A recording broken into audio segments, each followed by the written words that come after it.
Mettez-vous en ligne. Oh, oh, oh, oh, oh. L'incontournable. Mettez-vous en ligne, mettez-vous en ligne, mettez-vous en ligne. On va se laisser, c'est important. Mettez-vous en ligne, on va se laisser, c'est important. Mettez-vous en ligne, on va se laisser, c'est important. L'incontournable. Alors, partagez le direct. Partagez-le. Normalement, on ne devrait même plus vous demander de partager. Hein? Parce qu'on est là s'entraider. Que ce soit sur YouTube, que ce soit sur Facebook, vous devez partager. Et je vous recommande d'aller vous abonner sur YouTube. Pour ceux qui ne voient pas mes directs, allez-y vous abonner sur YouTube comme ça. Toutes les vidéos que je poste là-bas, vous allez être signalé pour dire qu'il y a eu une nouvelle vidéo qui a été postée par l'incontournable. Alors, mon YouTube est tellement clair. Hein? Ma chaîne YouTube n'est pas compliquée. C'est un nom tout simple. Donc, voici le nom de ma chaîne YouTube. 2 points. Djédjé complet. Donc, je vais épeler. Djédjé s'écrit D, J, E, D, J, E. Vous mettez espace, ça veut dire vous séparez et vous écrivez devant complet. Complet s'écrit C, O, M, P, L, E, T. Donc, si vous tapez Djédjé complet, vous verrez ma chaîne YouTube. Allez-y, vous abonnez là-bas massivement. C'est très important. Parce que Facebook, je ne comprends pas pourquoi Facebook me sanctionne, restreint ma visibilité. Pendant ce temps, YouTube, on n'est pas dans tabac de Facebook. Vraiment. Mark Zuckerberg, il n'a qu'à revoir ce côté-là. Vraiment, parce que Facebook, vraiment, commence à agacer les gens. Alors, donc, on partage le direct. Avant de commencer, j'aimerais bel et bien m'hydrater la gorge, c'est très important. Ah, Niawa, on est les bons. Abou Dem, il dit je suis plaisantin. Ta mère qui n'est pas plaisantin là. Sinon qui n'est pas plaisantine là, il faut aller chez elle. Petit morveux de merde. Dégage de ma page. Si tu continues, je serai vraiment très amer. Parce que c'est moi qui ai le micro en main. Donc si tu ne veux pas que ta mère soit humiliée là, il sera préférable de fermer ta petite gueule là que tu appelles grain. Où tu parles là. Il faut fermer ça immédiatement. Parce que si tu continues, je vais massacrer ta mère en injure. Tu vas oublier que non, c'est Guégué. De la manière tu ne m'as jamais vu là. C'est comme ça que je vais me comporter envers toi. Et je vais dire tout ton nom en t'insultant. Tu vas oublier. Et si tu me vois, tu ne pourras rien faire. Voilà. Et sur Facebook là, non seulement je vais t'insulter ici, et si on se croit, tu ne pourras rien faire. Voilà. Et tu vas me voir, c'est pas toi, et puis tu ne pourras rien faire. Et si tu déconnes là, ces gueules-là, je vais encore casser pour te donner. Voilà, donc, petit doula maudit, là, si tu penses que, histoire, esprit de microbe que tu as dans la tête, et puis tu te balades à Bobo là-bas, ou bien à Djamé là-bas, si c'est ça, tu veux déporter sur la toile là, je vais te montrer, moi aussi, mon côté truc là, je vais te montrer ça. Petit morveux, va essuyer tes fesses là. Quelqu'un qui chie, il n'arrive même plus à essuyer ses 2 fesses, puis il reste des trucs de caca là-bas, c'est lui encore qui va me dire plaisantin. Regardez-moi dans un petit morveux de merde. Il faut avoir l'argent pour essuyer, pour payer papier hygiénique, tu vas essuyer tes fesses avant de venir dire Guégué, il est maître, c'est un plaisantin. Regardez-moi des emmerdeurs, des petits morveux de merde. Tu penses que c'est Draman Ouattara qui parle? Alors, veuillez m'excuser pour... Voilà. Ce n'est pas dans ma nature, mais il faudrait qu'à un moment donné, ceux qui se disent moutons là, s'ils veulent se comporter ainsi, même si tu es gore, et puis tu viens, tu te comportes comme ça, je te mets à ta place. Il faudrait que ça soit clair. Go mouton, hein? Go à dos mouton. Quiconque tient ces genres de propos déplacés à l'encontre de l'incontournable bien compris, je vais le massacrer ici. Et si la personne me voit, la personne ne pourra rien faire. Voilà, c'est moi qui le dis. D'autres menacent, mais quand ils me voient, ils ne peuvent rien faire. Ils savent, ils peuvent rien faire. Eux-mêmes, ils savent. Tu as touché Djedje, tu es malade. Vous rigolez. Hein? Je vais tout le temps à Paris. Il y a d'autres qui m'insultent sur Facebook, qui me menacent, mais quand ils me voient là, ils ne passent pas à l'acte. Ils savent. Vous pensez que quoi? C'est pas parce qu'on fait vidéo que vous allez penser que, de la manière vous pensez que vous êtes bête dans vos têtes là. Les gens aussi n'ont pas un mauvais côté aussi. Jouez et puis amusez-vous. Bande de lâches. Tu fuis, il ne faut pas fuir, il faut revenir. C'est sexe de ta mère, je vais massacrer ici. Et les gros trucs, les poils blancs qui se trouvent entre les deux jambes de ton père de merde, le morveux. Un petit chien. C'est ça, je vais insulter. Tu n'es pas dit que tu es bête. Mais j'étais à Abidjan, mon frère. C'est à Abidjan, je suis quitté pour venir. Donc, de quoi tu parles? Ou bien c'est à l'étranger, je suis né ou quoi? Nous, on a grandi à Abidjan. Fofana Mori. On a grandi à Abidjan. J'étais à Abidjan. Je connais ce que c'est qu'Abidjan. Donc, tu ne m'as rien fait là-bas, c'est pas ici. Tu vas me faire quelque chose, mon frère.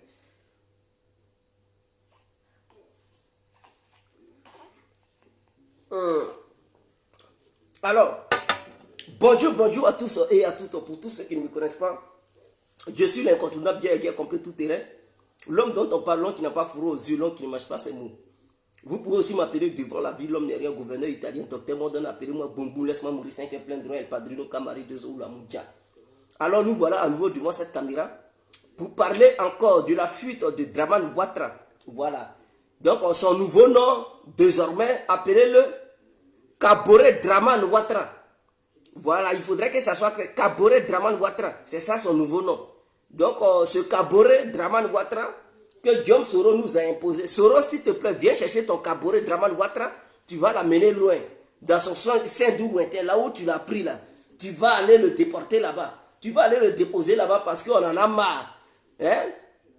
Un Kaboré comme ça, il vient du Burkina et je suis ivoirien. Voilà. Non, vraiment, c'est pas la peine.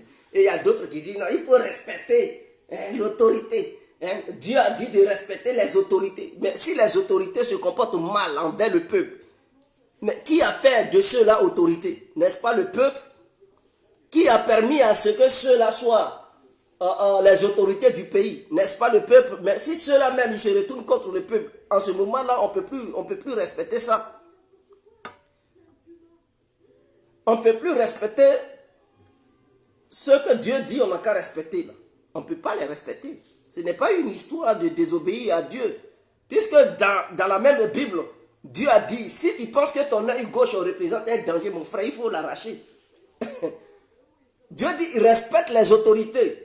Mais en même temps, Dieu en même temps, il dit, si ton œil gauche représente un danger, mon frère, arrête ça. Si tu penses que c'est ton bras qui est ton danger, qui t'empêche d'évoluer, mon frère, il faut couper. Ça veut tout dire.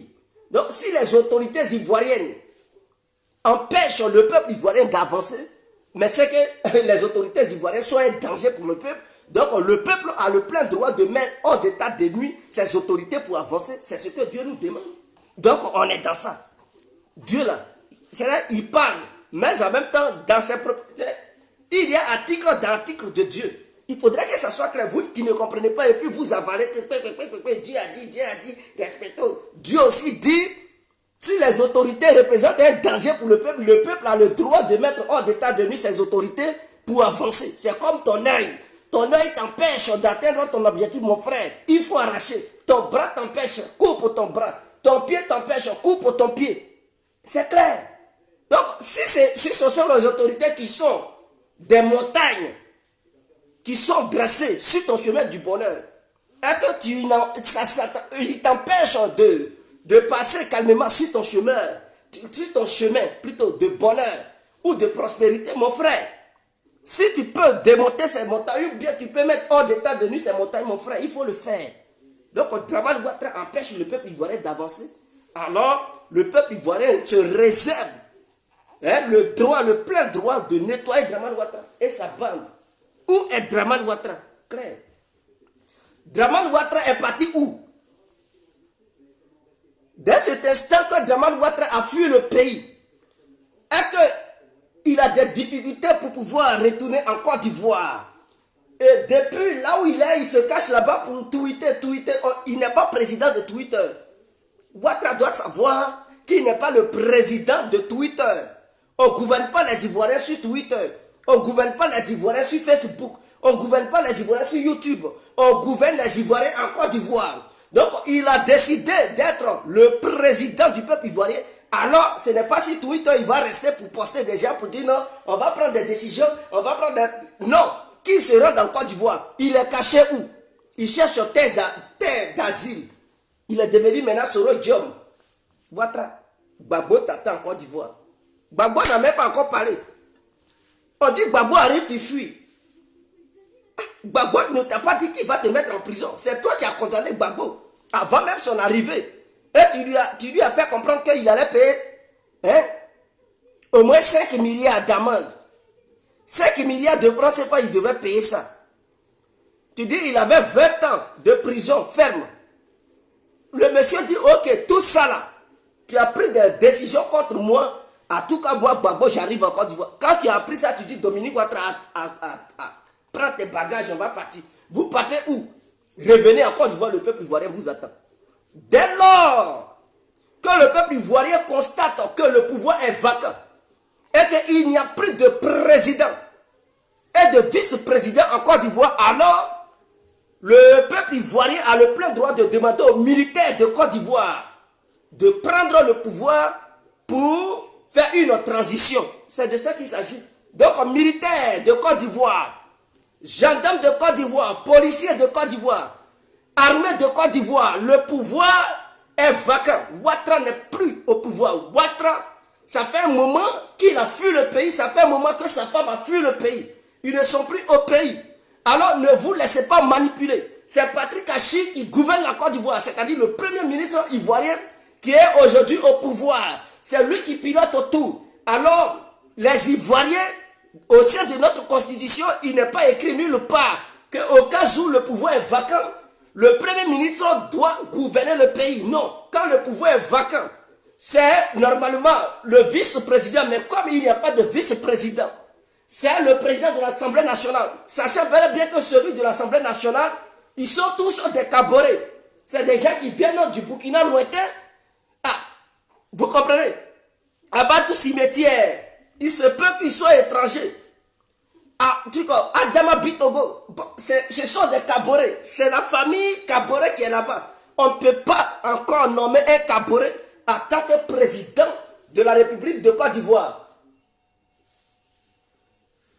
On ne peut pas accepter que ceux-là nous gouvernent. Voilà pourquoi nous vous lançons un message fort. Les forces de défense et de sécurité de Côte d'Ivoire doivent prendre leurs responsabilités de la manière au Mali. Au Mali, l'armée malienne a pris ses responsabilités pour pouvoir conduire la transition. En Côte d'Ivoire, ce n'est même pas une histoire de coup d'État. Parce qu'on parle de coup d'État lorsqu'il y a président. Mais dans ça, là, il n'y a pas histoire de coup d'État parce qu'il n'y a plus de président. Je me mouille la gorge et on poursuit.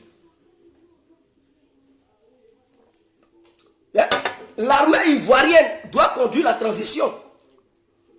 Si Ouattara est dans l'incapacité de gouverner les Ivoiriens, ce n'est pas à l'étranger, il va rester pour gouverner la Côte d'Ivoire à travers son petit téléphone. Il n'est non plus pas en congé. Ouattara, il n'a pas dit aux Ivoiriens que non, il était en congé. Non, il n'est pas en congé, mais pourquoi il fuit le pays? Bientôt, ça va dans 2 semaines. Je dis bien, bientôt, ça fait 1 semaine parce que depuis le jeudi, le jeudi surpassé. Jeudi passé là, ça faisait 1 semaine. Aujourd'hui est dimanche. une semaine, vendredi, ça fait 8 jours, samedi, 9 jours, dimanche, 10 jours. 10 jours que Dramane a fui la Côte d'Ivoire et sa femme. Ça veut dire que le pays n'est plus gouverné. Dès lors qu'on constate que le pays n'est pas gouverné, alors les forces de défense et de sécurité doivent prendre leurs responsabilités pour faire une transition de 18 mois. J'ai l'impression que les forces de défense et de sécurité ivoiriennes ne sont pas ambitieuses. Hein? Chez les autres, là, les gens ils sont ambitieux. C'est vous qui êtes là. Ouattara, il n'a rien dit. Est-ce que réellement Ouattara a peur de l'arrivée de Gbagbo? Est-ce que c'est l'arrivée de Gbagbo qui a poussé Ouattara à fuir le pays? Ou est-ce qu'il a été fiolisé par Tiene Brahima? Parce que c'est quelqu'un, il est non limite. Même c'est son propre frère. Hey, oh, Tiene Brahima. L'homme, el fiolisto. Lui, il n'a pas de limite. Il frappe n'importe où. Est-ce que Tiene Brahima l'a fiolisé? Question. Il est parti où? Est-ce qu'il est en train de se faire soigner? Ou Ouattara est en train de chercher terre d'asile? Voilà la question que les Ivoiriens se posent. En ce moment où je vous parle, je ne suis pas à mesure de vous dire avec précision où Ouattara est. Soit il est gravement malade, donc il est en train de se faire soigner, ou soit Dramane Ouattara, bon, il peut ne pas être gravement malade parce qu'il avait participé à cette réunion de l'Union africaine concernant l'éco. Bon, il n'est pas gravement malade. Mais Ouattara, en tout cas, il contourne la Côte d'Ivoire, il va au Ghana, il quitte au Ghana, il va en Éthiopie, il quitte là-bas au Maroc, France, mais il ne veut plus rentrer en Côte d'Ivoire. Qu'est-ce qui se passe? Ou est-ce qu'il a pris que son frère voulait le fioliser? Donc, par peur, il prend ses précautions, il dit, à tout qu'on n'a qu'à quitter la Côte d'Ivoire. Je préfère gouverner la Côte d'Ivoire depuis mon petit téléphone Charles Konan Bani, en donnant des instructions à Patrick Hachi, de peur que je ne sois fiolisé. Ou est-ce que Ouattara dit, ah, mais le BT encore, il est là, Koudou. Koudou, il est teigneux d'être. En tout cas, on n'a qu'à partir parce que Koudou, il n'est pas clair. Et donc, mes soutiens internationaux sont capables de m'abandonner face à Koudou. Et ce n'est pas un bon signe. Donc, en tout cas, Fatagbe, allons-y. Tiene Brahima, il faut bien surveiller la défense pour ne pas qu'on nous fasse un coup d'état. Tout est possible. Je vais me mouiller la gorge, mes frères, et on poursuit. C'est très important. Hein? Donc, j'aimerais profiter devant cette caméra pour lancer un message à Kone Zakaria, à Vekyo, à Diagao, à Moru Ouattara, à Fofié, et ainsi qu'à tous ceux qui avaient participé à cette rébellion. Mes frères ivoiriens, vous êtes ivoiriens comme moi. Et personne ne dit que vous n'êtes pas ivoirien. Sauf que dans cette rébellion, il y avait eu assez d'étrangers qui avaient participé pour endeuiller toute la Côte d'Ivoire entière. Mais vous, que je viens de citer vos noms, vous êtes bel et bien des citoyens ivoiriens. Alors, qu'est-ce qu'il faut faire? Je vous demande humblement et sagement de prendre vos responsabilités. Prenez vos responsabilités. Ne suivez pas Alassane Dramane Ouattara dans sa démagogie politique qu'il est en train de mener sur le peuple ivoirien. Ne le suivez pas dans ses bêtises. Alassane Ouattara n'a plus la capacité morale, physique, à pouvoir encore gouverner la Côte d'Ivoire. Alassane Ouattara a peur de gouverner la Côte d'Ivoire. La preuve en est que le pouvoir est vacant en ce moment où je vous parle. Est-ce que vous qui êtes au sein de l'armée, vous, forces de défense et de sécurité, pouvez-vous me dire aujourd'hui avec précision la personne qui gouverne la Côte d'Ivoire sur le territoire ivoirien, qui est bel et bien présente en Côte d'Ivoire? Puisque Dramane Ouattara n'est pas présent, il n'y a pas de vice-président. Mamadou Cimetière, sinon Mamadou Soumaoro est gravement malade.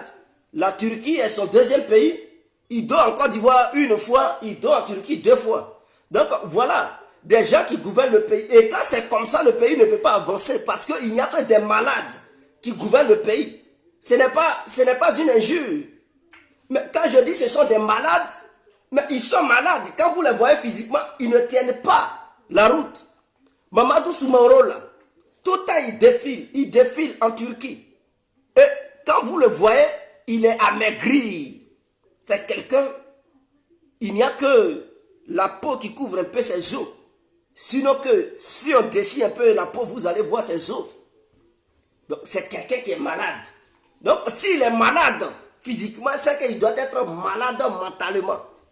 Parce que c'est qu'il a bouffé. Et puis ça ne va pas là. Non seulement ça détruit son organisme, sa peau, son corps, mais ça détruit aussi son cerveau. Donc il n'a pas ses capacités intellectuelles en ce moment. Tout est mélangé. Il a des troubles dans sa tête. Est-ce que vous voyez? Donc ce monsieur, il n'est pas à mesure de gouverner la Côte d'Ivoire. Sinon, on sera humilié aux yeux du monde entier pour dire le président ivoirien est mort. Si c'est Mamadou Soumaoro vous donnez le pouvoir, la Côte d'Ivoire va tout de suite pleurer pour dire elle a perdu son président.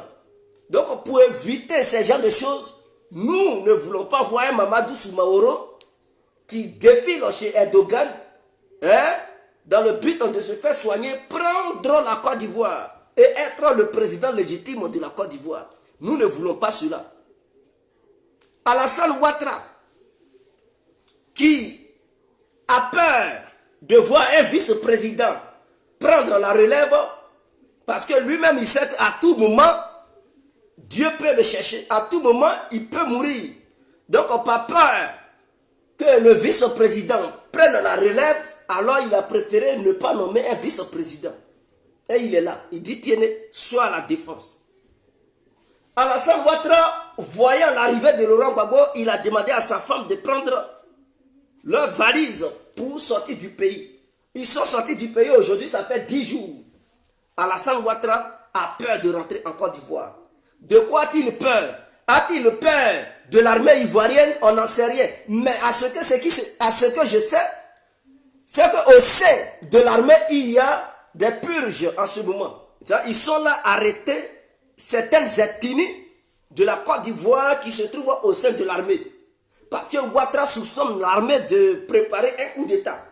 Donc, pas peur qu'il soit sur le territoire ivoirien et qu'un coup d'État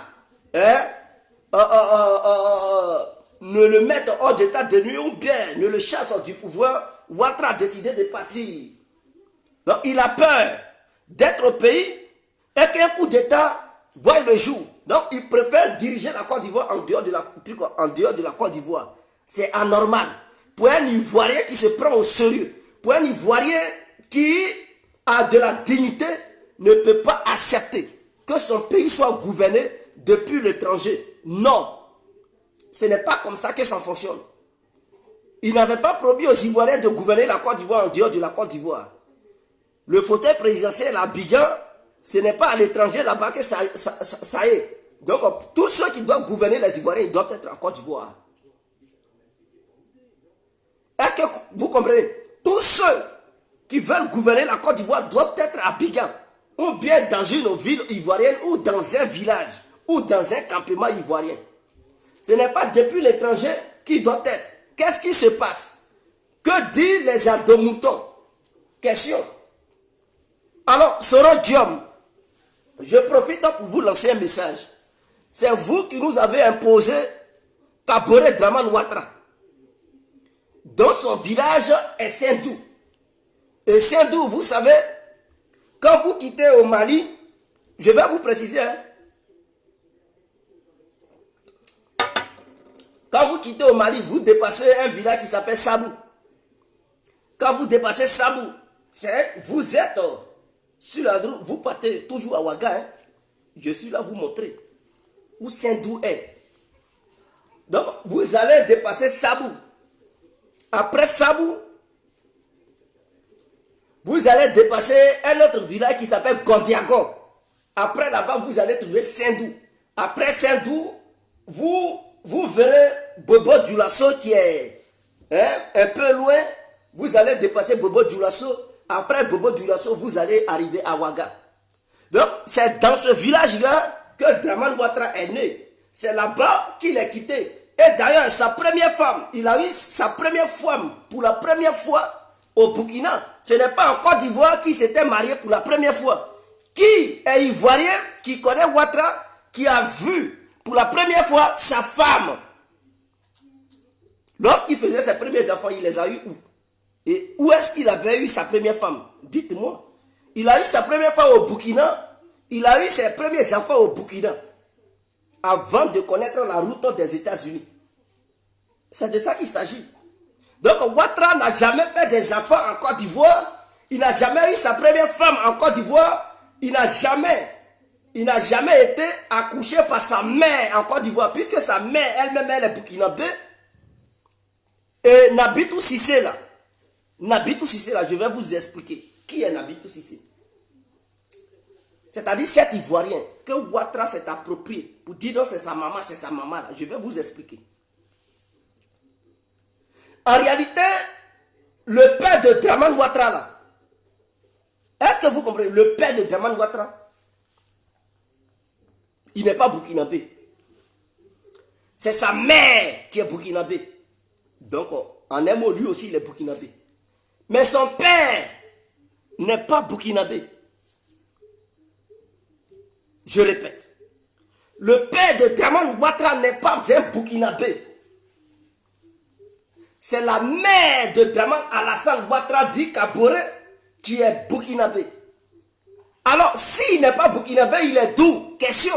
Voici d'où vient le père de Dramane Ouattara. Je vais vous expliquer. Et qui était Nabitou Cissé? Question. Je vais vous expliquer les topos. Je vais vous expliquer les origines de Dramane Ouattara aujourd'hui. Peut-être les Adomoutons encore, ils vont se plaindre. Mais c'est de ça qu'il s'agit. Est-ce que tu as les preuves? Moi là, avec mon art, je n'ai pas besoin de montrer des preuves. C'est ceux qui ne savent pas convaincre les gens. C'est eux qui fouillent dans les téléphones ou ordinateurs. Voici. Moi, je n'ai pas ce temps-là. Sinon, j'ai un ordinateur ici. Je peux ouvrir ça, allumer ça, ouvrir et vous montrer des preuves. Comme les autres le font. Est-ce que vous comprenez? Je peux allumer mon ordinateur, ouvrir, aller sur WhatsApp, j'ai dit WhatsApp, sur Google, sur YouTube, pour faire sortir des preuves, ou sur Google pour faire sortir des preuves. Mais je ne suis pas là-dedans. Voilà. Je ne suis pas là-dedans. Mais Alassane Ouattara, son père, c'est un Rwandais. Voilà. Il est d'origine rwandaise. Et qu'est-ce qui s'est passé? Il a immigré. En ce temps, le Rwanda n'était pas le Rwanda que nous connaissons aujourd'hui. Ce n'était pas le Rwanda de Paul Kagame. C'était l'ancien Rwanda. Donc, il y avait la pauvreté au Rwanda. C'est ce dernier qui a immigré au Burkina. Et quand il a immigré au Burkina, il avait pris la mère de Dramane Ouattara. Et Nabitou Cissé était la coépouse de la mère de Dramane Ouattara. Je répète, Nabitou Cissé avait épousé le père de Dramane Ouattara. Et la mère de Dramane Ouattara était une burkinabé. Donc Nabitou Cissé, qui est ivoirienne, était marié à un Rwandais qui était parti en exil, qui était parti au Burkina, qui avait eu la nationalité burkinabé. C'est dans ça, il a épousé la mère de Dramane Ouattara qui était burkinabé. Et ensuite, il a épousé Nabitou Cissé. Donc, il avait deux femmes. Celle qui venait du Burkina a accouché Alassane Ouattara. Alassane Ouattara, il est jumeau. Il n'est pas seul. Voilà, Alassane Ouattara, là, il est né avec un autre garçon, mais lui, par malheur, il est mort quand ils étaient bébés. Il est mort quand ils étaient enfants.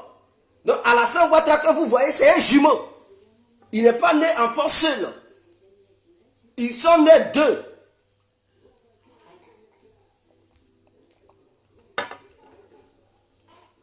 Donc, avant, on ne parlait pas de trucs du Burkina Faso.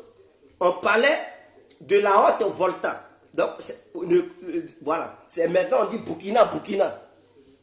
Avant, là, on parlait de la Haute Volta.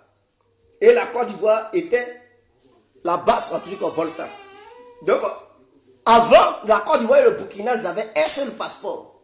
Mais la différence, comme on savait que lui là, il venait de la base Volta et de la haute Volta, c'était la précision. On dit, bon, lui là, il est de la base Volta, l'autre est de la haute Volta. Et c'était un passeport unique avant. Donc, les Ivoiriens, c'est-à-dire, pouvaient circuler comme bon leur semblait. C'est-à-dire, ceux qui sont en Côte d'Ivoire pouvaient aller au Burkina, ceux du Burkina pouvaient venir en Côte d'Ivoire. Mais, chacun savait d'où il venait. Donc, en ce moment-là, les Nabitou Cissé avaient le plein droit de se déplacer et de se marier aux gens qui vivaient à la haute Volta. Et ceux de la haute Volta avaient le plein droit de se marier à ceux qui venaient de la basse Volta. C'est ainsi que le père de Dramane, qui était rwandais, qui est parti au Burkina, parce que quand on dit rwandais, ne pensez pas au Rwanda de Paul Kagame. Là, c'est un Rwanda qui est riche. Je vous parle d'un ancien Rwanda qui vivait la misère, la galère, où les Rwandais eux-mêmes, ils ressemblaient à des Somaliens, des Mongoliens. Et ils avaient tellement faim qu'ils cherchaient des pays pour aller là-bas et essayer de s'en sortir. C'est ce Rwanda-là que je vous parle. Alors, donc, le père de Dramane est parti au Burkina. Et c'est suite à ça, il a épousé une femme burkinabé et il a épousé une femme ivoirienne qui est Nabitou Cissé. Alassane Ouattara est né jumeau. Son frère jumeau est mort. Et malheureusement, je dis bien malheureusement, sa mère aussi est morte. Donc, sa mère, quand elle a accouché, le Dramane Ouattara, c'est un enfant porte-malheur. Est-ce que vous comprenez? C'est un enfant porte-malheur. Donc, quand leur mère les a accouchés, alors, son frère est mort et sa mère, ça n'a pas duré, elle est morte. Est-ce que vous comprenez? Donc, Nabitou Cissé est resté. Elle a élevé Dramane. C'est elle qui a adopté Dramane. C'est elle qui a élevé Dramane Ouattara. Donc, Dramane Ouattara étant enfant, ne connaissant pas sa mère, a décidé de dire que Nabitou Cissé était sa propre mère. Voilà d'où vient cette histoire de dire non, Nabitou Cissé est ma mère. Ce n'est pas sa mère biologique. C'est une femme qui l'a adoptée. Une femme qui l'a élevée parce qu'Alassane Ouattara porte malheur. À sa naissance, son frère est mort. Et ça n'a pas fait 5 ans. Plus tard, et sa propre mère est morte. Donc, il était un bébé. Nabitou Cissé l'a élevé. C'est ainsi que Nabitou Cissé a décidé plus tard de venir en Côte d'Ivoire. Puisque l'autre femme burkinabé était morte. Voilà comment elle débarque en Côte d'Ivoire avec ce Rwandais devenu burkinabé sur le territoire ivoirien. Puisque c'est son enfant qui est Alassane Ouattara. Alors, il a décidé de venir en Côte d'Ivoire. Et c'est comme ça, les deux débarquent en Côte d'Ivoire. Avec d'autres enfants. Parce qu'Alassane Ouattara n'est pas seul. Donc, Nabitou Cissé, à son tour, a obtenu des enfants avec ce Rwandais-là. Ce sont eux, vous appelez sœurs de Ouattara, voilà, ce sont ces demi-sœurs et demi-frères que vous voyez là-bas. Par contre, ceux-là, eux, ils sont des Ivoiriens. Par le biais de leur mère, qui est Nabitou Cissé. Mais par le biais de leur père, ils sont burkinabés. Voilà la vérité. C'est ce que les gens ne savent pas, c'est ce que les gens cachent aux gens. Mais avec l'incontournable, je vais vous dire la vérité. C'est de ça qu'il s'agit. C'est de ça qu'il s'agit. Donc, Dramane Ouattara, au lieu de dire la vérité aux gens, il dit je suis ivoirien, je suis ivoirien. Et il dit Nabitou Cissé est ma mère. Mensonge, c'est un gros menteur. C'est un gros menteur. D'ailleurs, Nabitou Cissé, elle était au Burkina. Elle ne vivait pas en Côte d'Ivoire avant. Elle vivait au Burkina. Elle a élevé les Ouattara, ils sont allés à l'école là-bas. Plus sur ses propres enfants qu'elle a eu avec ce Burkinabé. Mais elle ne faisait pas la différence entre ses enfants et Dramane Ouattara qui n'était pas son propre enfant. Donc elle les a élevés tous. Au même moment et tout, Dramane a eu la chance de voyager pour aller aux États-Unis et consort. Les autres, Dramane a son frère qui est devenu un truc là-bas, au Burkina là-bas, vous ne savez pas. Et ils étaient déjà grands et puis Nabitou Cissé pris sur son mari, sont rentrés en Côte d'Ivoire. C'est en Côte d'Ivoire là-bas, il est mort, ce monsieur-là. Quand il est mort là, ils l'ont enterré au Burkina. Quand il est mort là, ce Rwandais-là, il a été enterré au Burkina parce qu'il avait la nationalité burkinabé. Il a été enterré à Saint-Dou. Dites à Dramane Ouattara de vous montrer la tombe de son père. Il n'est pas capable de vous montrer avec certitude et précision la tombe de son propre père en Côte d'Ivoire là-bas. Il n'a pas été enterré là-bas, il a été enterré à Saint-Dou. Mais comme il est méchant, il est d'une méchanceté notoire. Depuis qu'il est président, il n'a jamais été sur la tombe de son propre père biologique. Voilà, c'est de ça qu'il s'agit. Il n'a jamais fréquenté la tombe de sa propre mère. Et il est là, il agace les gens, il embrouille les gens. Ma mère n'habite où si c'est. Et tout mais si tu as la mère là, où est le père? Ma mère n'habite, mais la mère n'habite où si c'est. Mais ok, tout le monde sait où il y a la tombe de n'habite où si c'est. Mais où se trouve la tombe de ton propre père? Il ne peut pas montrer ça là-bas. Il ne peut pas montrer parce que, je dis, il ne peut pas montrer parce que ça y est au Burkina. Non, s'il va au Burkina pour dire la tombe de mon père là-bas, c'est gâté. Ils vont dire, donc quand tu es burkinabé. Voilà, c'est ce qui est clair. Voilà, c'est ce qui est clair. Donc, vous comprenez déjà pourquoi Alassane Ouattara fait ces bêtises-là et puis il n'est pas en capacité de vous montrer la tombe de son propre père. Parce que son père ne vit plus. Mais s'il ne vit plus, il a été enterré où? Question. Alors, les adomoutons l'ont demandé à votre Dramane Ouattara où se trouve la tombe de son père. Puisqu'il dit son père ivoirien, sa mère est ivoirienne.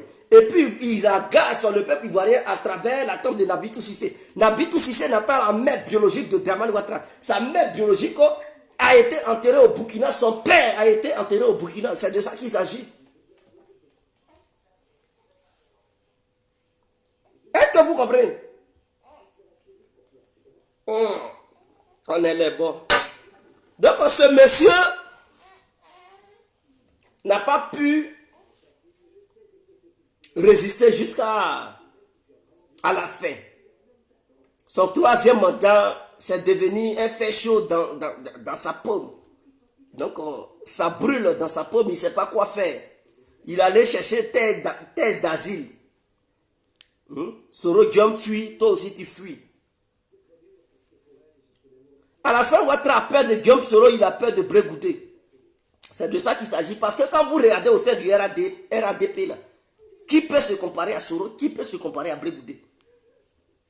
Je dis bien, qui peut se comparer à Soro et qui peut se comparer à Blé Goudé au sein du RADP? Des gens qui sont des moutons comme ça, là, ils peuvent se comparer à Soro. Est-ce qu'ils peuvent se comparer à Blé Goudé? Ils ne peuvent pas. Donc Ouattara voit en ces gens-là comme une menace. Il les voit comme une menace, il faut les écarter. Voilà pourquoi Blé Goudé est pourchassé. Voilà pourquoi Soro Diom est pourchassé. Blé Goudé a été condamné 20 ans de prison, 10 ans d'interdiction de mener des actions politiques. Est-ce que vous comprenez? Il dit Blé Goudé est interdit de mener des actions politiques pendant 10 ans et 20 ans de condamnation, plus une amende de millions de francs CFA. De 200 millions de francs CFA, vous comprenez un peu. Et allons-y sur le plan de sa condamnation. On parle un peu de tous les sujets aujourd'hui. Voilà, d'autres vont dire, mais tu n'es pas cohérent, tu parles de quoi au juste. On parle de tout. Il faudrait que ça soit clair, je vous préviens en même temps. Alassane Dramane Ouattara et sa bande de Cro-Magnon ont expédié Blé Goudé à la CPI comme un colis mal attaché. Pensant que leur mercenaire Fatou Bensouda allait accomplir leur rêve. Leur rêve était de condamner Blé Goudé à perpétuité pour ne plus que jamais il revienne encore en Côte d'Ivoire. Mais malheureusement pour eux, et heureusement pour l'humanité tout entière, Blé Goudé a été blanchi parce qu'il a été acquitté. Donc c'est comme si le gouvernement ivoirien avait accusé Blé Goudé à tort. Donc on appelle ça les fausses accusations. Dès lors que tu n'as pas des preuves solides pour démontrer que c'est la personne et que tu dis oui c'est la personne et puis on va au procès et que tu perds, on constate que ce n'est pas la personne, c'est une fausse accusation. La personne, si la personne veut, la personne peut te poursuivre en retour pour dire tu as mené des fausses accusations contre sa personne. Donc tu as atteint à sa dignité, à son intégrité physique. Et tu lui as fait perdre au moins 10 ans cadeau dans une prison. Donc en retour, il te poursuit. Et tu dois payer des dommages et intérêts. Il faudrait que ça soit clair. Alassane Ouattara voyant cela, parce que, qu'est-ce qu'il a fait? Il dit Blé Goudé a été condamné en Côte d'Ivoire pour viol. Je dis bien pour viol. Et homicide truc volontaire. Waouh. Mais n'est-ce pas ces choses-là que le gouvernement ivoirien détenait? Et ce gouvernement envoyait Blé Goudé en prison, tel à la CPI. Parce qu'on dit qu'il avait violé des femmes, mais est-ce que Dramane Ouattara peut prouver, ou bien sa bande de justice peuvent, est-ce qu'ils peuvent, eux tous, est-ce qu'ils peuvent justifier et prouver aux yeux du monde entier où ils voyaient Blé Goudé en train de violer des femmes? Où ils voyaient Blé Goudé en train de commettre des crimes?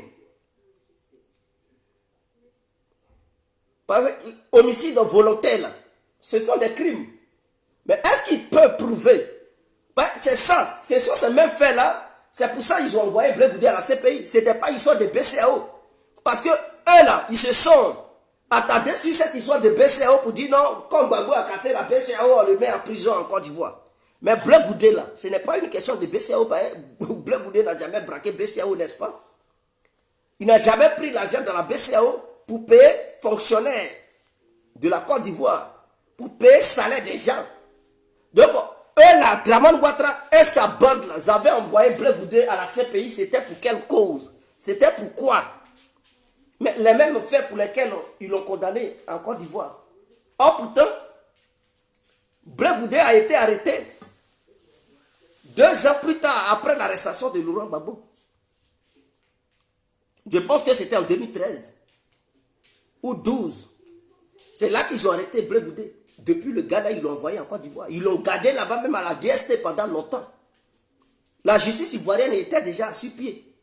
N'est-ce pas? Parce que Simone Gbagbo n'a pas été transféré à la CPI.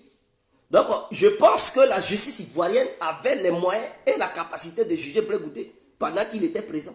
Mais ils ne l'ont pas fait. Ils ont dit non, la CPI est mieux placée pour juger Blé Goudé là-bas parce que ces crimes sont graves. Viol, crimes contre l'humanité, homicide, un truc volontaire, tout ça là, ils l'ont envoyé là-bas. La CPI a demandé au gouvernement ivoirien de prouver que Blé Goudé a fait tout ça. Ils n'ont rien apporté. Ils n'ont pas pu apporter quoi que ce soit.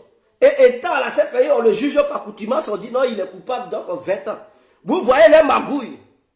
Ils savent bel et bien qu'ils n'ont aucune preuve contre Blé Goudé. Mais cette condamnation, c'est une condamnation politique. C'est une condamnation pour empêcher Charles Blé Goudé d'être candidat parce que Ouattara, il est conscient. Il est conscient que si Gbagbo n'est pas candidat et que Blé Goudé est candidat contre un seul élément du RADP, même contre lui-même Ouattara, Ouattara ne va pas sortir gagnant. Il ne va pas sortir victorieux. Il est conscient. Et il sait que la popularité de Blé Goudé, ce n'est pas un mensonge. Lui-même, il sait. Quand il regardait, c'est-à-dire quand il fait un flashback et qu'il regarde les anciens meetings de Blé Goudé, il voit, il dit, ah mais petit là, il est aimé en Côte d'Ivoire dès il réussit à rassembler des milliers d'individus. Et donc, comme il est parti à la CPI, s'il revient encore, ça va être encore grave. Ça veut dire que les gens encore vont l'aimer. Il est hors de question de permettre à Blé Goudé d'être candidat dans ce pays-là. Il faudrait qu'on le condamne et on l'empêche de mener des actions politiques pendant 10 ans. Voilà, ça veut tout dire. Ça veut dire tout simplement qu'ils ont peur de lui. Mais dès lors qu'on prend une décision juridique pour dire non, tu n'as pas le droit de faire des actions politiques. Mais pourquoi? Tout simplement parce qu'ils ont peur de toi. Ils ont peur de toi que tu galvanises à nouveau la jeunesse. Ils ont peur de toi que tu poses ta candidature. Ils ont peur de toi que tu leur arraches le pouvoir. C'est de ça que Dramane Ouattara a peur. Parce que quand il regarde au sein du RADP, il va prendre qui pour se comparer à Blé Goudé? Il n'y en a pas. Qui se trouve au sein? Mamadou Touré, ce voyou-là, est-ce qu'il peut se comparer à Blé? Il va dire non, il a beaucoup de diplômes, oui. Il a beaucoup de diplômes, mais il n'est pas plus intelligent que Blé Goudé. C'est de ça qu'il s'agit. Il a beaucoup de diplômes, mais il ne sait pas s'exprimer mieux que Blé Goudé. Et Blé Goudé, lui, là où il est là, il parle 3 langues internationales, c'est-à-dire le néerlandais, l'anglais et le français. Mamadou Touré, tout ce qu'il sait parler, c'est le bambara et le français. Donc, il ne peut pas jouer dans le même championnat. Là où Blé Goudé peut, l'anglais est la langue la mieux parlée au monde. Et la première langue au monde, Blé Goudé là, il parle ça. Et ce n'est pas anglais du Nigeria là. Il parle anglais de London. C'est-à-dire de l'Angleterre. Hein? Le fief même de l'anglais là. C'est cet anglais là que lui il parle. Et il cause avec les journalistes. Là où Ouattara n'arrive pas à parler. Parce que Ouattara, il se dit qu'il parle anglais de Washington, anglais de 50 Cent là. Les Anglais Manhattan, là, c'est ça, ils parlent. Ouattara, il ne sait que parler anglais de Manhattan. C'est-à-dire un anglais nouchi. C'est ce qu'il sait parler. Et d'ailleurs, il ne sait même pas bien parler cet anglais. Mais Blé Goudé, il parle l'anglais des Anglais. C'est le papa de tous les Anglais. C'est ça, lui, il parle. En dehors de ça, il parle mieux le néerlandais parce qu'en Hollande, où il est là, là-bas, là, on parle le néerlandais. On parle le néerlandais et il a pris tout son temps à étudier ça. Et c'est quelqu'un, il retient vite. Touré Mamadou, il sait parler quoi? Non seulement il est nul, il n'est pas intelligent, c'est un petit voyou. Il a certes des diplômes, mais il n'est pas cultivé. Il n'a pas l'intelligence qu'il faut pour mener des actions politiques. Et faire tout. Donc vous voyez déjà Ouattara, il tremble. Oh, c'est ce Touré Mamadou là qui est le président de la jeunesse. Mais il ne fait pas ce que Blé Goudé fait. La foule que Blé Goudé amassé derrière lui, Touré Mamadou ne peut pas le faire. Même les adomoutons, eux-mêmes les moutons, pour la première fois, ont honte de suivre Touré Mamadou dans ses sales besoins et dans ses imbécilités politiques. Donc, dès lors que Ouattara lui-même, il constate que Touré Mamadou n'est pas l'égal de Blé Goudé et il ne peut pas arriver à la cheville de Charles Blé Goudé, à la fin même, il a peur. Parce que Ouattara lui-même, il a peur de Blé. Il a peur de Blé. Donc, si vous enlevez Touré Mamadou là, à Djoumani, au palais, lui, il peut tenir quel débat face à Blé Goudé. Il peut tenir quel. C'est-à-dire, dès les premières 5 minutes, et puis à Djoumani est déjà évanoui. Il va le massacrer verbalement, idéologiquement. À Djoumani, ce n'est pas quelqu'un qui peut raisonner en face de Blé. Blé est assis, à Djoumani est assis. Il va dire quoi même? Ils vont lui donner un micro, il va vouloir faire parler sur le plateau. Parce qu'il n'a rien à proposer face à Blé. Il est le maître. Il ne peut pas débattre avec Blé.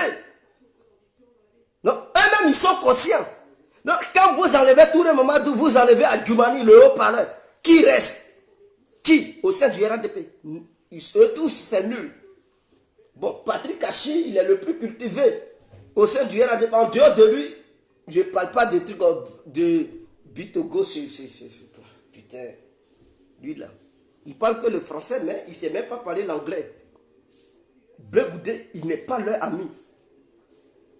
Et il est aimé par le peuple ivoirien. Voilà le problème de Dramane. Voilà pourquoi il empêche de lui donner son passeport. Voilà pourquoi il lui demande de ne plus mener des actions politiques. Voilà pourquoi il dit qu'il est condamné. Tout ça là, pour l'éliminer politiquement, tout ça pour l'empêcher d'être candidat. Parce qu'il est conscient, il n'est pas bête. Hein. Ses amis européens lui ont dit, lui là, il ne faut pas le laisser. Parce que dans ton cas là, il n'y a pas quelqu'un capable de défier Blé Goudé. Même si toi, Ouattara, tu n'es pas là, si tu prends quelqu'un, il faut beau le soutenir.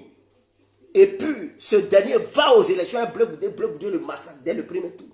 Ils sont conscients. Même lors des débats télévisés, si on dit Blé Goudé affronte le candidat du RADP, mais c'est fini. Sur le plateau même là, les Ivoiriens vont, eux-mêmes les Adomoutons vont faire alliance à Blé. Mais sur le plateau, il va éliminer le candidat du RADP. Dans le parler, là, il va l'éliminer, il va le massacrer. Et puis c'est fini. Et quand ils voient ça, ils ont peur. Parce qu'en Côte d'Ivoire, on fait maintenant des débats politiques.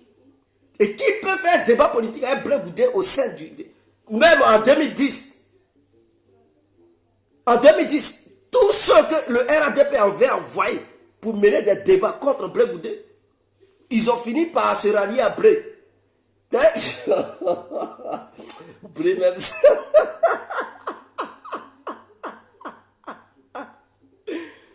Adohi, c'est-à-dire le RDR, a sélectionné ses meilleurs pions, les anglopales, c'est les débatteurs du RDR, ce sont les anglopales, les trucs, ils ont dit allez-y débattre un Blé. Ils finissent avec un issu Blé, je dis Blé alors.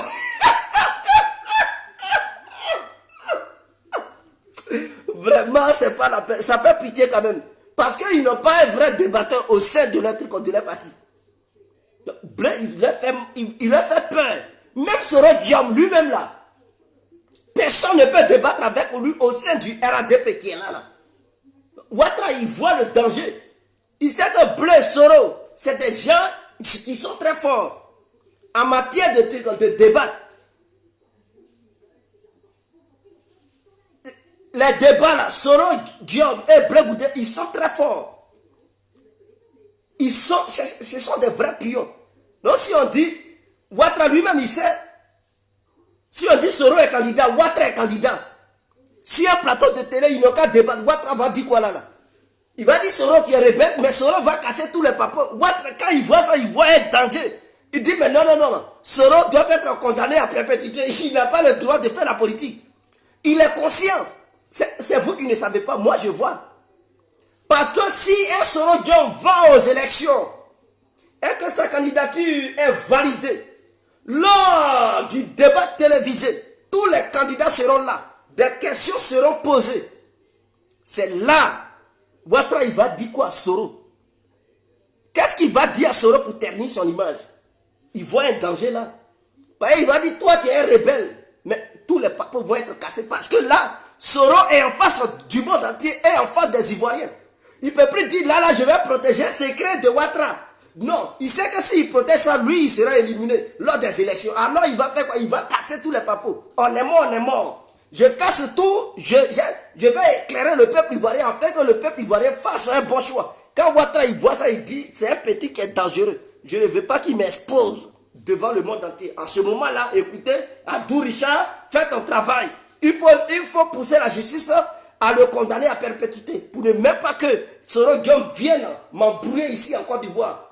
Parce que je ne suis pas prêt à attendre les cassements de papo venant de la part de Guillaume Soro. Voilà pourquoi Ouattara ne veut même pas sentir Soro Guillaume. Et Ouattara aussi a peur. Quand Blé et Soro se sont croisés, certainement je sais que Soro Guillaume a dû dire certaines choses à Blé sur Dramane Ouattara parce que ça ne passait pas. Quand Soro a croisé Blé. Donc, quand Dramane il voit ça, il dit, mais est-ce que Blé n'a pas de dossier sur moi? Blé, il sait. Il connaît des choses sur Dramane.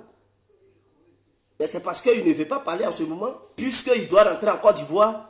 Il tait certaines choses qu'il connaît sur Dramane Ouattara. Donc, il ne parle pas, il est calme. Donc, Dramane, il les voit comme des dangers. Il fuit ces deux-là. Il sait que Laurent Gbagbo a déjà pris de l'âge. Laurent Gbagbo est déjà avancé en âge. La force qu'il avait auparavant, il n'a plus cette même force.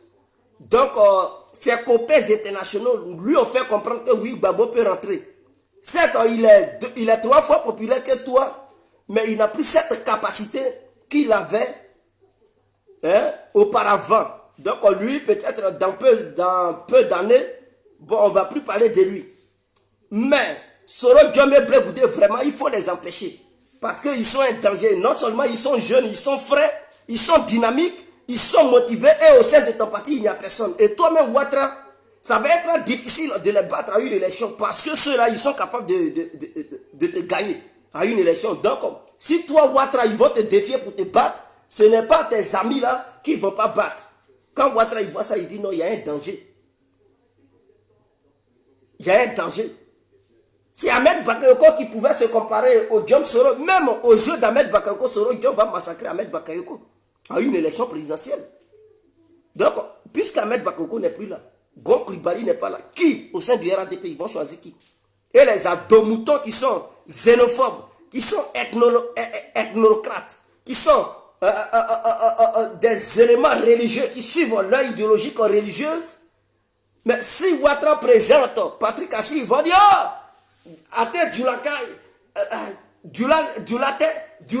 Ate musulman, et puis ils vont chercher, ils vont vouloir le saboter, parce que c'est des gens, ils sont très xénophobes. Ce que je vous dis, c'est ça. Ils vont dire, c'est pas un musulman, c'est pas un djoula. Donc eux là, ils ne vont pas voter quelqu'un qui n'est pas djoula. Même s'il est RADP, c'est ce que je fais comprendre à mes frères. De l'ouest, du centre, de l'est et du sud, qui sont au sein du RADP. Ceux-là, ils ne vont jamais vous supporter. Ils sont prêts même à perdre le pouvoir. Si on leur présente quelqu'un qui n'est pas djoula et musulman, ils sont prêts à le saboter. Tout simplement parce qu'il n'est pas djoula et musulman.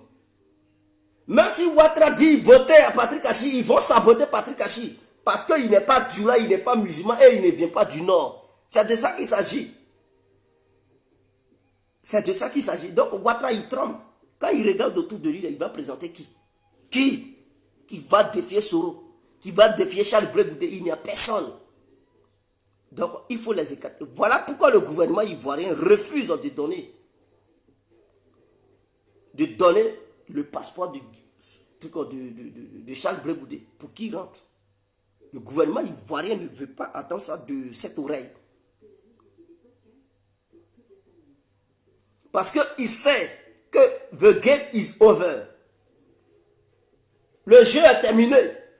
Ce jeu dans lequel il était, et puis il faisait ces bêtises-là parce qu'il n'y avait personne en face de lui capable de le défier. Il sait que ce jeu est fini. Ce jeu-là est fini. Il sait qu'en 2025, c'est autre politique qui va se passer. Donc un Blé Goudé sur terrain qui bat campagne, lui, Ouattara, il sait déjà que non, ce n'est pas bon pour lui. Il sait qu'il n'aura pas de boycott.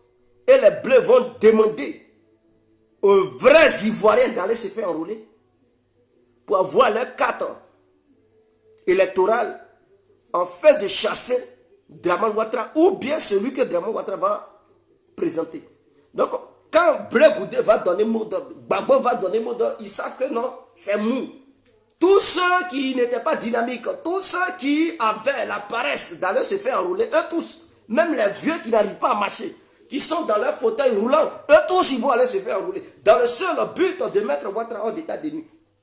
Donc Ouattara, il comprend ça, il sait. Voilà pourquoi il veut les écarter.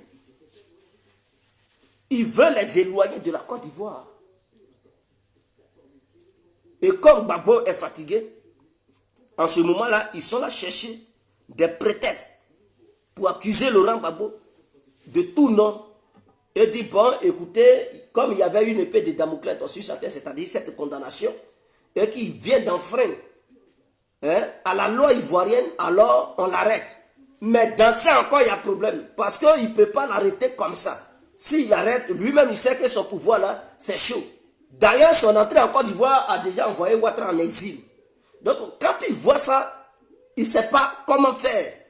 Il allait chercher des conseils ailleurs. Il est là, œuvrer comment faire pour éliminer Laurent Gbagbo, comment faire, voilà. Donc, il est là, il fait le tour du monde en train de chercher des partenaires. Parce que le voyage que Ouattara a effectué, je vais vous dire les dessous de ce voyage. Ouattara a décidé de quitter la Côte d'Ivoire pour aller faire du lobbying à l'international. Ceux qui pensent qu'il allait chercher l'argent, c'est du mensonge. Je vais vous dire ce qui se passe. Avant de vous dire ce qui se passe, je vais m'hydrater la gorge.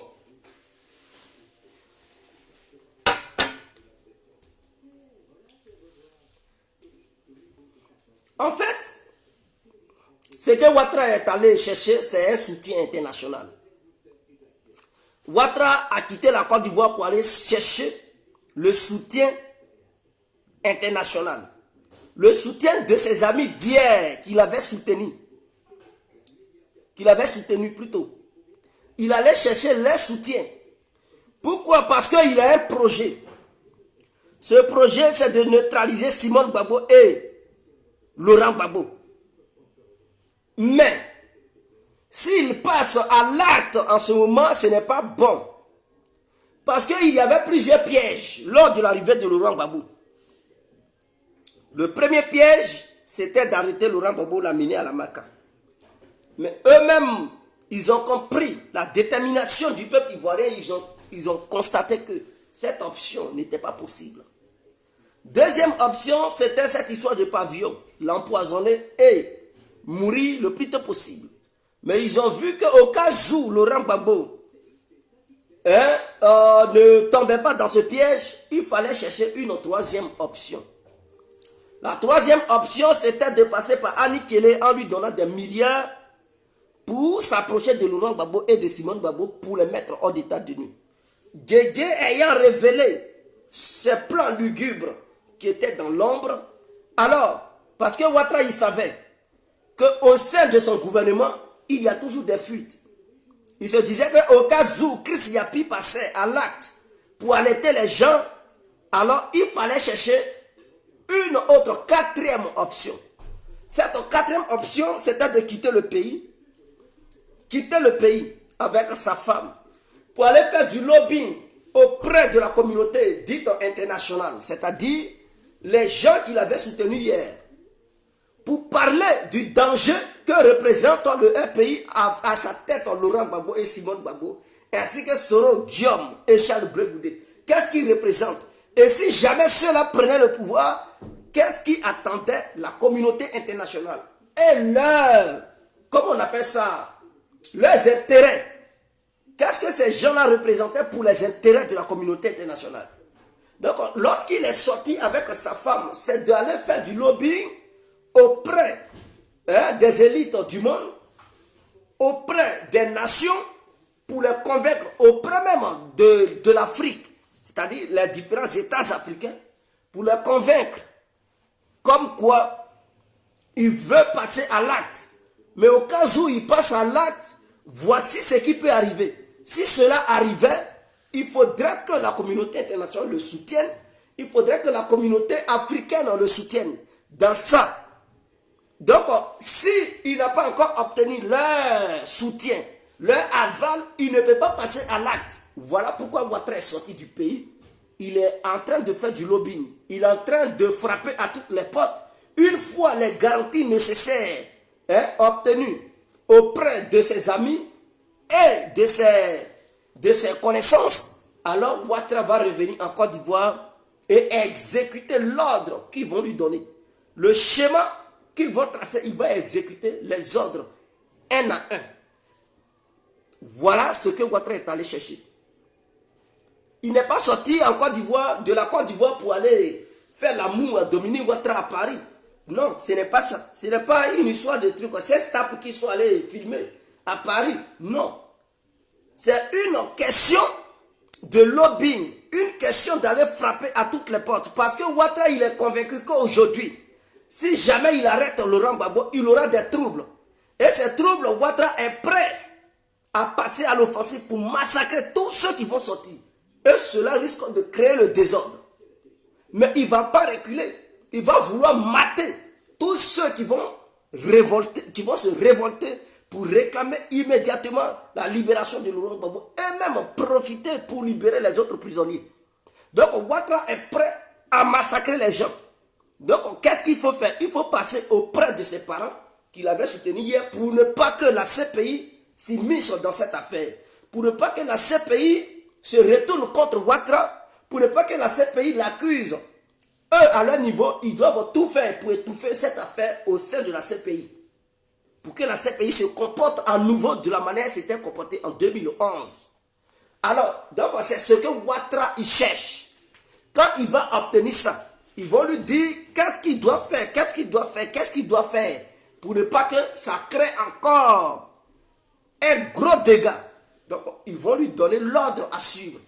Et quand Ouattara va se retourner en Côte d'Ivoire, vous allez voir, il va être encore plus dur qu'auparavant. Il va vouloir arrêter tout le monde. Il va vouloir les arrêter un à un.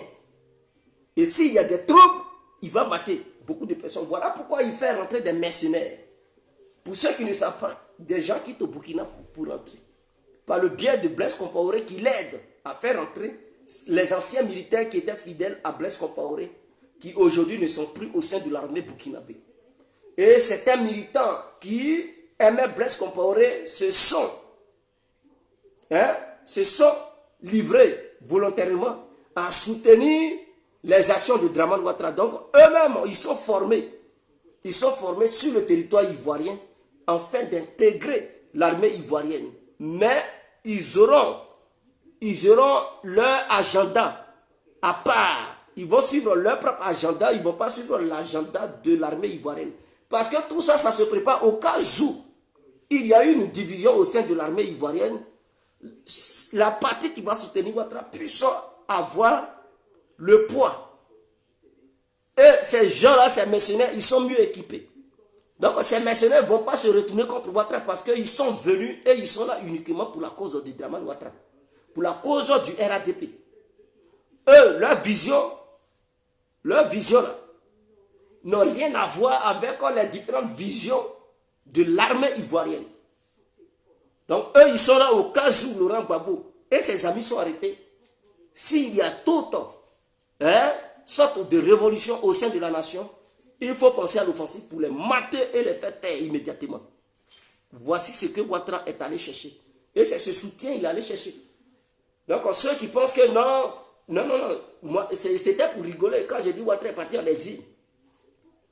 Ouattara n'est pas en Côte d'Ivoire parce qu'il ne peut pas rester en Côte d'Ivoire pendant que Laurent Gbagbo est là sans chercher un soutien quelconque ailleurs. Son objectif, c'est de l'arrêter immédiatement avant que 2025 n'arrive. Parce que s'il ne l'arrête pas, jusqu'à ce que 2025 arrive, il connaît la capacité intellectuelle et stratégique de Laurent Gbagbo. Il est capable de faire un bloc avec toute l'opposition. Et Ouattara verra en face de lui un bloc de l'opposition face à lui. Et ça ne fait pas l'affaire du RADP. Il faut arrêter Laurent Gbagbo pour créer encore le désordre au sein de l'opposition et laisser certains opposants qu'il va manipuler pour s'aimer encore le désordre au sein de l'opposition. Afi sera libre et d'autres opposants seront libres. Et chacun va s'autoproclamer le président de tel parti, tel parti. Voilà pourquoi il a dissous le GPS de Soro Guillaume. Parce que en faisant ça, Soro Guillaume n'aura plus de militants.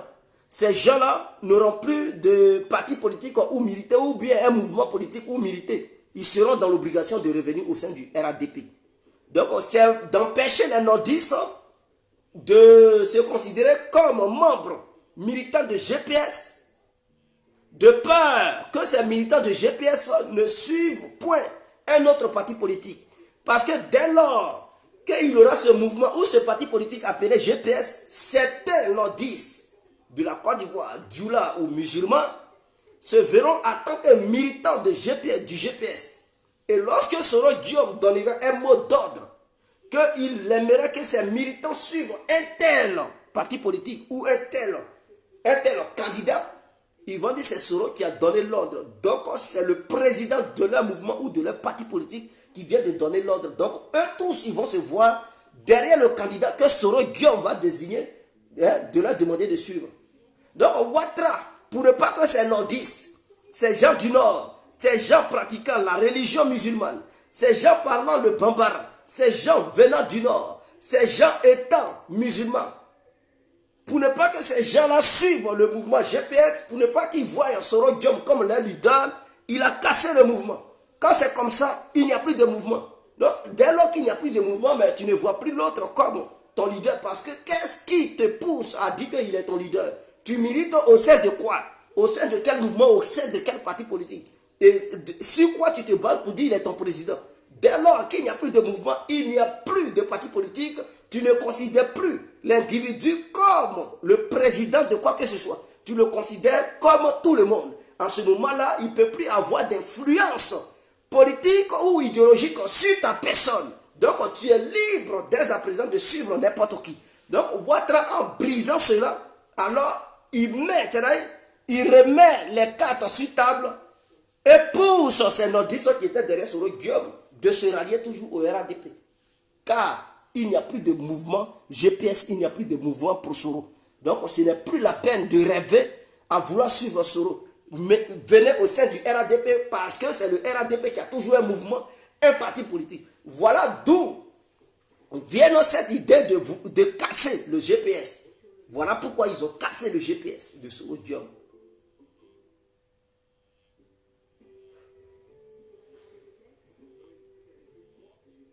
Est-ce que vous comprenez?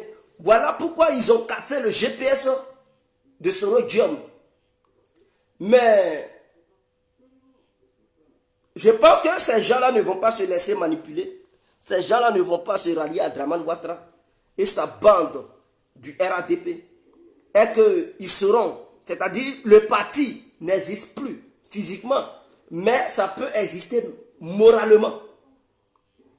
C'est-à-dire dans vos têtes là, dites-vous que vous êtes un militant du GPS. Et que le GPS est un parti politique invisible. Et dont la partie qui est visible est Guillaume Soro. Militer au sein de cette partie politique, de ce parti politique qui est Guillaume Soro, qui n'existe plus sur les papiers, mais qui existe moralement et spirituellement.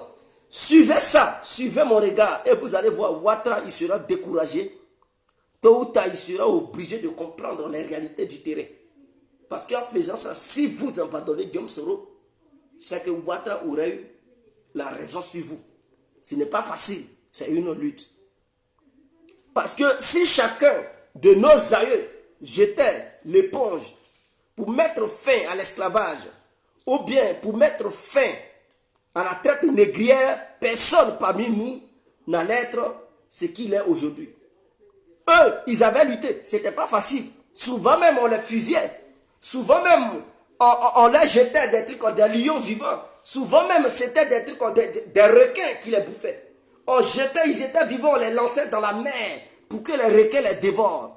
On les lançait, on leur donnait des trucs à des alligators ou à des caïmans ou à des crocodiles pour les dévorer vivants. Souvent même, ils étaient mordus par des serpents et on leur interdisait de se faire soigner. Mais cela n'a pas découragé nos aïeux. Au contraire, ils étaient plus mobilisés à vouloir mettre fin à cette pratique satanique et démoniaque et pour neutraliser ça, afin que leurs futurs enfants puissent en bénéficier. Ils ont mené ce combat. Mais de nos jours, ce n'est pas le cas. Eux, ils avaient subi plus. Mais de nos jours, on subit. Mais ce qu'on subit, ce n'est pas grave que ce que nos aïeux avaient subi. Eux, ils avaient tenu, malgré dans la douleur, on les brûlait avec des fers chauds. On cassait leurs yeux parfois. Ceux qui voulaient résister, on leur faisait du mal. Mais ils n'ont pas abandonné. N'abandonnons pas. Soyons comme nos aïeux. N'abandonnons pas. Résistons. Soyons prêts à aller jusqu'au bout pour mettre hors d'état de nuire l'ennemi. C'est de ça qu'il s'agit.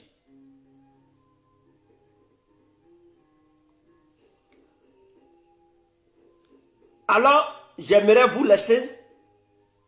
Je vous remercie infiniment. Soyez des supporters de Guillaume Soro moralement. Ces papiers, ils ont déchiré. Ouais, mais dans la tête, là, ils vont pas. Ouattara Draman ne va pas arracher vos cerveaux.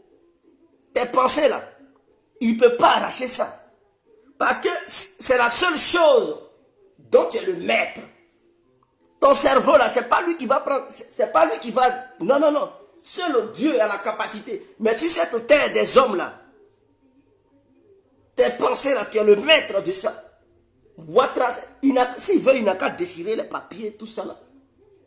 Mais ce qui est dans ta tête, là, il ne peut pas enlever. C'est toi seul qui peux dire aujourd'hui, je décide d'enlever ce que j'ai en moi.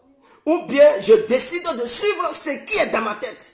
Ça doit me servir de boussole pour atteindre l'objectif que je vise. Vous seul, vous êtes les maîtres de ce qui se passe dans vos têtes. Ouattara a déchiré certes des papiers, mais il ne peut jamais déchirer vos cerveaux. Il ne peut jamais déchirer vos pensées. Soyez ce que vous êtes. Suivez la ligne que vous suivez toujours. Soyez digne de vous. Si on se laisse, c'était les contournements bien qui compris ensemble. Ciao.